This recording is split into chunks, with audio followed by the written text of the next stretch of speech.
আসসালামু আলাইকুম রহমতুল্লাহি ওবরকাতুহু। সম্মানিত দর্শক, আজকের যে শিরোনাম এটি দেখে যারা আওয়ামী লীগ করেন, আমার যারা সম্মানিত দর্শক, তারা অনেকে হতাশ হতে পারেন। কিন্তু হতাশ হলেও আমাকে কথাগুলো বলতে হবে। আমি আওয়ামী লীগের সংসদ সদস্য হিসেবে ৫ বছর দায়িত্ব পালন করেছি। তার আগে এই দলের দুঃসময় ২০০৬ থেকে একেবারে ৯ পর্যন্ত আমার যতটুকু সামর্থ্য সব দিয়ে আমি এই দলের জন্য কাজ করেছি। আর ২০০১ সালের পূর্ব থেকে একেবারে আমার জন্ম সেই ১৯৬৭ এই সুদীর্ঘ সময় আমার বোধ এবং বুদ্ধি হওয়ার পর থেকে জয় বাংলা, জয় বঙ্গবন্ধু, শেখ হাসিনা এর বাইরে আসলে অন্য কোনো চিন্তা আমার মাথায় আসেনি। অন্যান্য যারা রাজনীতি করেন, কারো কারো ক্ষেত্রে কিছুটা অপূর্ণতা থাকে, কারো অর্থনৈতিক সংকট থাকে, অভাব থাকে, অভিযোগ থাকে, কেউ সামাজিকভাবে খুব নিগৃহীত হন, পারিবারিকভাবে নিগৃহীত হন, অনেকের লোভ থাকে, লালসা থাকে, পদ পদবীর কামনা বাসনা থাকে। কিন্তু আল্লাহর অশেষ মেহেরবানি, এর কোনোটাই আমাকে তাড়িত করেনি কখনো, আর এর কোনোটাই আমার জীবনে ঘটেনি কখনো। আমার একটা মধ্যবিত্ত পরিবারে জন্ম হয়েছে দেশের প্রেক্ষাপটে, কিন্তু যে গ্রামে আমার জন্ম হয়েছে ওই গ্রামে আমরাই সবচেয়ে সচ্ছল। আবার যেখানে পড়াশোনা করেছি সবচেয়ে ভালো কলেজে, ভালো বিশ্ববিদ্যালয়ে, ভালো ছাত্র ছিলাম, আব্বা টাকা পাঠাতে নিয়মিত। কিন্তু তারপরেও ইউনিভার্সিটিতে ফার্স্ট ইয়ারে থাকতেই কর্মজীবনে ঢুকে পড়ি এবং কর্মজীবনের একেবারে শুরুতেই সংবাদপত্রে ছিলাম, বিদেশি কোম্পানিগুলোতে চাকরি করেছি। ভালো বেতন ছিল, বড় পদ ছিল, গাড়ি ছিল, বাড়ি ছিল। এরপর নিজে যখন ব্যবসা শুরু করেছি, প্রথম মাসের ইনকাম দিয়েই আমার প্রথম মাসে লাভে শুরু করেছি। এর কারণ হলো আমি একটা মাল্টিন্যাশনাল থেকে, ডেনমার্কের একটা কোম্পানি থেকে চাকরি ছেড়ে যখন আমি ব্যবসা শুরু করলাম, আমার সেই চাকরির চেয়ে আমার ব্যবসাটার শুরুটাই ছিল বড় হিসেবে। আবার রাজনীতিতে যে আমার অভিষেকটা শুরু হলো জাস্ট ওয়ান টাচ। প্রথমে আসলাম, নমিনেশন চাইলাম, পেলাম এবং ভোটে এমপি হয়ে গেলাম। ফলে আমার জীবনে আসলে কোনো কিছুই জটিল হয়নি, কুটিলভাবে নেতিবাচকভাবে চিন্তা করার সুযোগ কখনোই হয়নি। তো এই কারণে কি হলো, যখন আমি এমপি হলাম তখন থেকে আসলে আওয়ামী লীগের পদ পেতে হবে, পদবি পেতে হবে, মন্ত্রী হতে হবে, এমপি হতে হবে, আবার এরকম চিন্তা আমাকে তাড়িত করেনি। ফলে আমি অনেক নিপাট, নির্ভেজাল, অপ্রিয়, নিষ্ঠুর সত্য কথাগুলো বলেছি, যেগুলো দলের অনেকে মনে করেছিলেন যে এগুলো দলের জন্য ক্ষতিকর।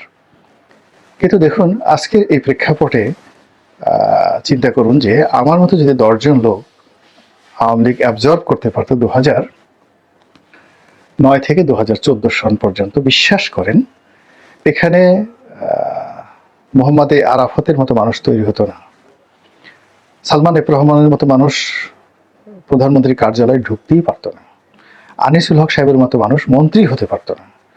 পার্লামেন্টে আমরা কয়েকজন এভাবে ঘোরাফেরা করতাম। মানে ওই সময়টাতে ১২-১৩ সনে এই যে যাদের বিরুদ্ধে দুর্নীতির অভিযোগ, যারা আওয়ামী লীগকে ডুবিয়েছে, যাদেরকে দেখলে এখন আওয়ামী লীগের লোকজনকে মারতে ইচ্ছা করে, সেই সমস্ত মানুষ মানে গণভবনে বলেন, বঙ্গভবনে বলেন, সরকারের বলেন, এদের কোনো নামগন্ধই ছিল না। এদের সব অভ্যুত্থান হয়েছে ২০১৩ সনের পরে বা ১৪ সনের পরে। এই পুরো অলিগার শ্রেণীটা, এস আলমদের সৃষ্টি ২০১২ সালে হয়নি, আব্দুল সামান গোলাপদের সৃষ্টি ওই সময় হয়নি। এরা খুব মিনমিন অবস্থানে তখন ছিলেন আর কি। এমনকি ২০১২ সালে শামীম ওসমানদেরও সৃষ্টি হয়নি। তো এরকম তারুণ্য এমন একটা জিনিস, তারুণ্যকে সবাই ভয় পায়। এই যে এখন যখন তরুণদেরকে আমরা ভয় পাচ্ছি, তদ্রুপ ২০০৯ সনের যে নির্বাচন হলো বা ২০০৮ সনের 9th পার্লামেন্টে, সেখানে তারুণের একটা জয় জয়কার ছিল। তখনও পলক দুর্নীতি শিখিনি, নজরুল ইসলাম বাবু সম্পর্কে তখনও অভিযোগ আসেনি, তখনও ইকবালুর রহিম সংসার চালানোর জন্য তাকে চিন্তা করতে হতো যে তার সংসার কিভাবে চলবে। তো এরকম একটা অনেস্টি ছিল। তো ওই জায়গাতে অ্যাবজর্ব করতে না পারার কারণে কি হলো, আপনার আওয়ামী লীগের মধ্যে ঘুণ ধরে গেল। আবার একই ভাবে আমি 2018 থেকে বিএনপিতে আছি। আমি বিএনপির যেহেতু একটা ব্যাক ফুটেজ ছিল, পজিটিভ দিকগুলো বলেছি সবসময়, এবং এখনো যেহেতু বিএনপি আমি ছেড়ে যাইনি, তো কাজে বিএনপি দলটি ভালো করুক এই জন্য একেবারে সেই গত 4 মাস ধরে ঠিক সেইভাবে কথা বলছি। যেভাবে আমি আওয়ামী লীগে যখন ছিলাম এমপি, তখন যেভাবে কথা বলতাম এখন ঠিক সেভাবে কথা বলছি। বিএনপি এটা কিভাবে গ্রহণ করলো করলো না, কি মনে করলো বা না করলো, এটা নিয়ে আমার কোনো মাথা ব্যথা নেই। এর কারণ হলো আমি আওয়ামী লীগ থেকে কিছু আশা করিনি। যে দলের সঙ্গে আমার আত্মিকতা রয়েছে, যে দল আমাকে এমপি বানিয়েছে, তাদের কাছে আমি কোনো চাওয়া পাওয়া ছিল না। তো বিএনপির কাছে আমি কি চাইব? তো যার জন্য আমি আমার মতো করে বলে যাচ্ছি। আবার একইভাবে এই সময়টিতে এখন আওয়ামী লীগকে যদি আমি তেল মারি বা অন্য সবার মতো যদি একটা কল্পনাপ্রসূত জিনিস তৈরি করি, শুনতে আপনাদের খুব ভালো লাগবে। আমার কিছু ভিডিওতে আওয়ামী লীগের অনেক নেতাকর্মী ইন্সপায়ার্ড হয়েছেন। তারা অনেকে টেলিফোন করে বলেছেন যে ভাই, এই বিপদের দিনে আপনি বলছেন আপনার প্রতি জুলুম করা হয়েছে, আপনি বিএনপিতে আছেন, তারপর আমাদের এই বিষয়গুলো বলছেন, উই আর গ্রেটফুল, এই কথাগুলো অনেকে বলছেন। তো তারা হয়তো আবেগপ্রবণ, আমি তাদের অনেকের মধ্যে দেখেছি তারা প্রায় সবাই প্রতিদিন স্বপ্ন দেখেন রাতে, যে সকালবেলা উঠে দেখবেন যে শেখ হাসিনা বাংলাদেশে চলে এসেছে, আওয়ামী লীগ ক্ষমতায় বসেছে। আর এই গত 4 মাসে আওয়ামী লীগের সঙ্গে যে জুলুম অত্যাচার হয়েছে, তারা সেটা কড়ায় গুন্ডায় সেটা প্রতিশোধ নিয়ে সবাইকে দাঁত ভাঙা জবাব তারা দিয়ে দিয়েছেন। তো এরকম যে স্বপ্ন বা কল্পনা, ইলিউশন, এটার মধ্যে আওয়ামী লীগের প্রায় সব মানুষ, হাতে গোনা কিছু মানুষ আছেন যারা আওয়ামী লীগ জমানাতে ক্ষতিগ্রস্ত হয়েছেন শেখ হাসিনার দ্বারা, দলের অভ্যন্তরীণ দ্বন্দ্ব এবং সংঘাত দ্বারা ক্ষতিগ্রস্ত হয়েছেন। তারা চাচ্ছেন যে যা হয়েছে ভালো হয়েছে, শেখ হাসিনা না না আসলেই ভালো, আওয়ামী লীগ মুসলিম লীগের মতো পতন হয়ে যাবে, ইত্যাদি ইত্যাদি অনেক কথা। আর সাধারণ যারা মানুষ আছেন তারা এই বিশৃঙ্খলার কারণে, রাজনৈতিক বিশৃঙ্খলার কারণে পুরো রাজনীতির উপরই তারা বীতশ্রদ্ধ হয়ে পড়েছেন, এবং তারা মনে প্রাণে চাচ্ছেন যে একটা অরাজনৈতিক শক্তি দীর্ঘমেয়াদে এই দেশটাকে চালাক। এই পুঁটি মাছের লাফালাফি, মেনি মাছের ডাকাডাকি, এই জিনিসগুলো তাদের পছন্দ হচ্ছে না। তারা রয়্যাল বেঙ্গল টাইগারের হুঙ্কার শুনতে যাচ্ছেন। শাসক শাসকের মতো হবে, রাজা রাজার মতো হবে, রাজার ঘোড়া থাকবে, চাবুক থাকবে, রাজপ্রাসাদ থাকবে। তো এরকম অনেক যারা সাধারণ মানুষ তারা মনে প্রাণে চাচ্ছেন যে একটা সুসংবদ্ধ শক্তি দেশটিকে সুন্দরভাবে চালাক, দুর্বল শাসক, পোলাপানের শাসক, অর্বাচীনের শাসন যেন না চলে। তো এইরকম একটা ক্রিটিক্যাল যে অবস্থা, সেই অবস্থাতে যারা কল্পনা করছেন যে শেখ হাসিনা আবার ফিরে আসবেন, এটি আমার দৃষ্টিতে বলতে গেলে একেবারে অসম্ভব, একেবারে অসম্ভব। তার বয়সের কারণে। 2 নম্বর হলো যে তিনি যেভাবে গিয়েছেন, এটাকে সবাই বলছে যে তিনি পালিয়ে গেছেন, এটাই প্রতিষ্ঠিত হয়ে গেছে। ফলে পালানো অবস্থা থেকে কোনো রাজনীতিবিদ ফিরে এসে আবার ক্ষমতায় পুনঃপ্রতিষ্ঠিত হয়েছেন, এটার সিঙ্গেল নজির জানা নেই। যেমন যুদ্ধে পরাজিত হয়েছিলেন নেপোলিয়ান বোনাপার্ট, তাকে ধরে নিয়ে যাওয়া হলো এবং তাকে একটা দ্বীপে বন্দি করে রাখলো ব্রিটিশ আর্মি, সেনাবাহিনী। তিনি সেই ব্রিটিশ আর্মির কবল থেকে পালিয়ে চলে এলেন একা, এবং যখন তিনি এলেন তখন তিনি দেখলেন যে তার বিরোধী পক্ষ ফ্রান্সের ক্ষমতা দখল করে আছে এবং ওখানে ব্রিটিশ কর্তৃত্ব চলছে। তো ওইরকম একটা সৈন্যবাহিনীর সঙ্গে তার দেখা হলো, হয়তো 2-3 হাজার সৈন্য ছিল, এবং সেই 2-3 হাজার সৈন্য যারা নেপোলিয়ন বোনাপার্ট যেহেতু পালিয়ে এসেছেন তাকে গ্রেপ্তার করবে।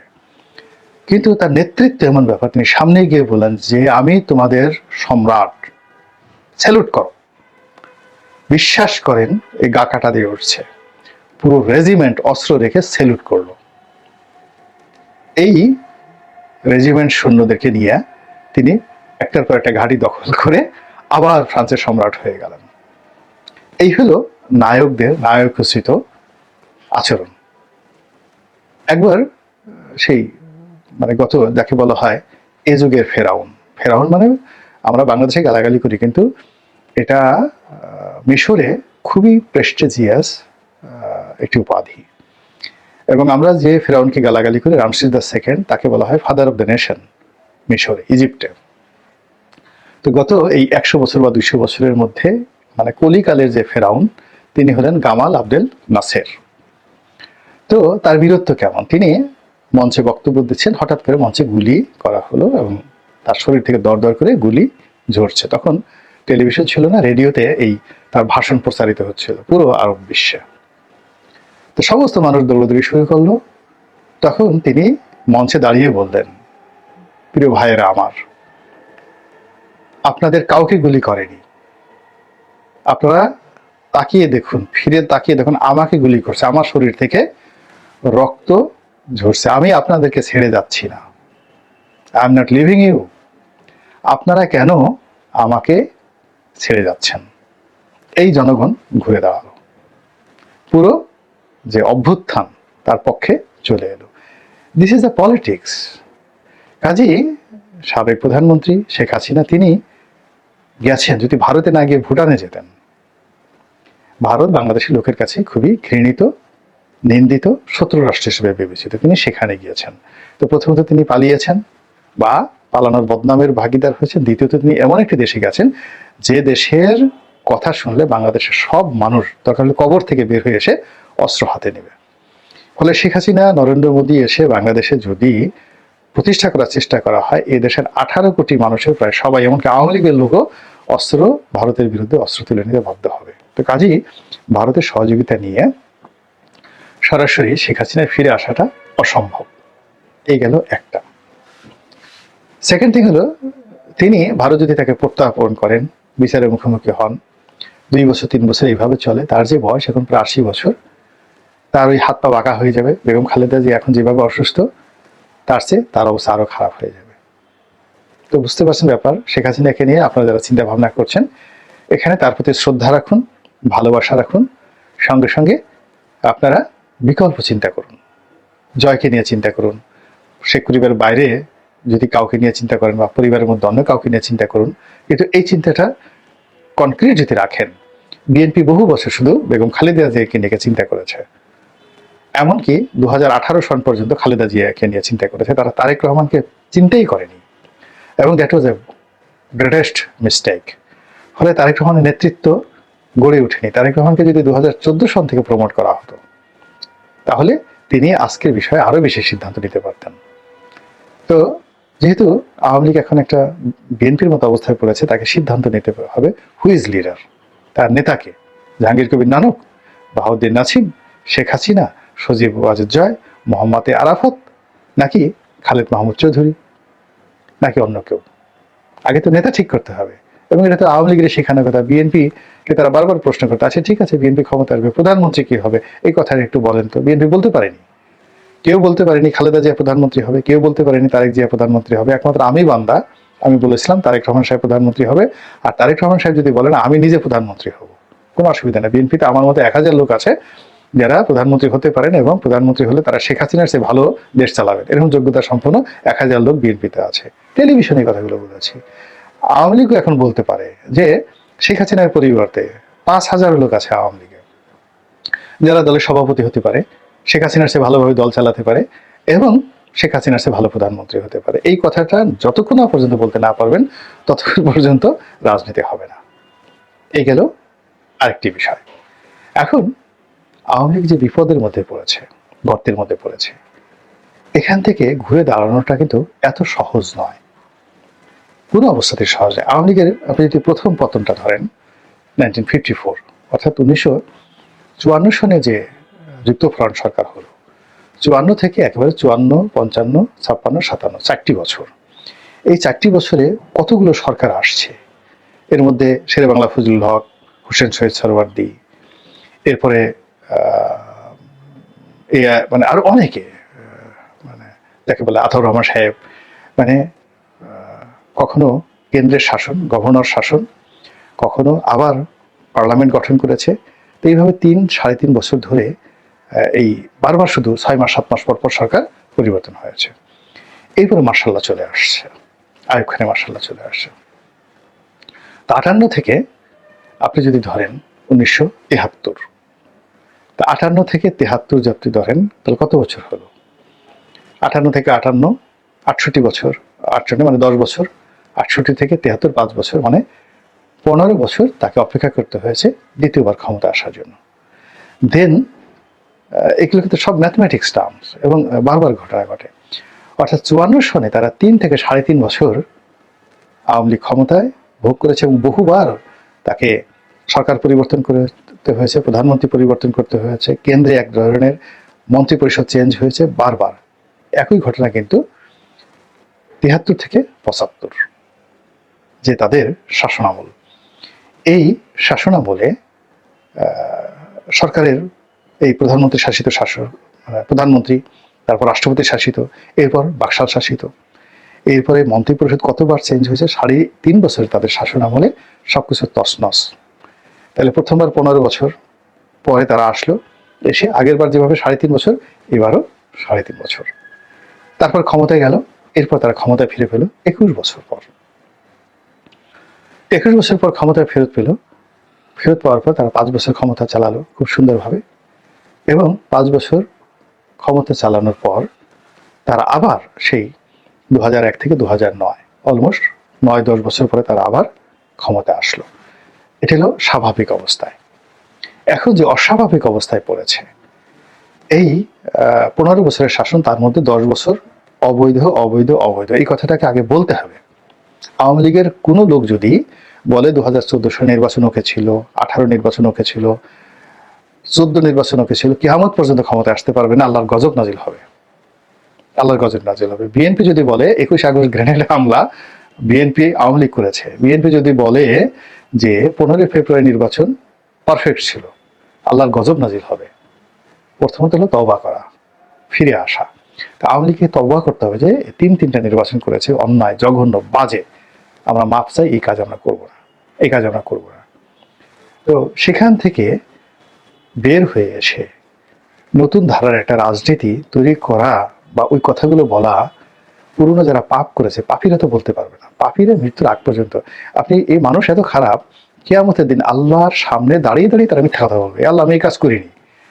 তখন আল্লাহ করবেন কি, ওই হাতের, ওই যে লোকটা মিথ্যা বলছে তার হাতের জবান খুলে দেবে। হাত বলবে যে হ্যাঁ আল্লাহ, এই আমার এই হাত দিয়ে চুরি করেছে। তার যৌনাঙ্গের জবান খুলে দেবে, ও বলবে ও জেনা করেছে। তারপরও সে বলবে যে না আমি এই কাজ করিনি, আমি এই কাজ করিনি। তখন আল্লাহ রাব্বুল আলামিন, এগুলো কোরআনের কথা, সাক্ষী হিসাবে আল্লাহ রাসূলকে ডাকবেন, ইয়া রাসূলুল্লাহ দেখেন তো আপনার উম্মত কি বলে। তখন সেই লোক মাথা নোয়ায় থাকবে। তো এই হলো মানুষ। তা যেই লোক 14 থেকে বা 9 থেকে কন্টিনিউয়াসলি আওয়ামী লীগের নাম ব্যবহার করে দেশটাকে লুটপাট করেছে, তাকে দিয়ে আপনি সরি বলাতে পারবেন না, তাকে দিয়ে আপনি কখনোই নতুন রাজনীতি শুরু করাতে পারবেন না। কারণ ও শুরু বলা, ও সরি বলার সাথে সাথে ওকে জেলে যেতে হবে, ও সরি বলার সাথে সাথে তো ওকে টাকা ফেরত দিতে হবে। ও সরি বলবে কেন? ফলে যাদের বিরুদ্ধে অভিযোগ আছে আওয়ামী লীগের, মন্ত্রী বলেন, এমপি বলেন, চেয়ারম্যান বলেন, মেম্বার বলেন, প্রত্যেকটা লোককে আগে কাট আপ করতে হবে ক্যাটাগরিক্যালি, যে এই লোক অর্থনৈতিক দুর্নীতি করেছে, এই লোক ব্যক্তিগত দুর্নীতি করেছে, এই লোক দলের ক্ষতি করেছে, বাদ দিয়ে আওয়ামী লীগ বিশাল সংগঠন, সেখান থেকে নতুন লোকদেরকে নিয়ে যদি নতুন উদ্যমে এগোনো যায়, হয়তো আওয়ামী লীগের যে রাজনীতি এটা সম্ভব হতে পারে, আদারওয়াইজ ইম্পসিবল। আল্লাহ আমাদের সবাইকে হেদায়েত দান করুন এবং হেফাজত করুন। আসসালামু আলাইকুম ওয়া রাহমাতুল্লাহি ওয়া বারাকাতুহু।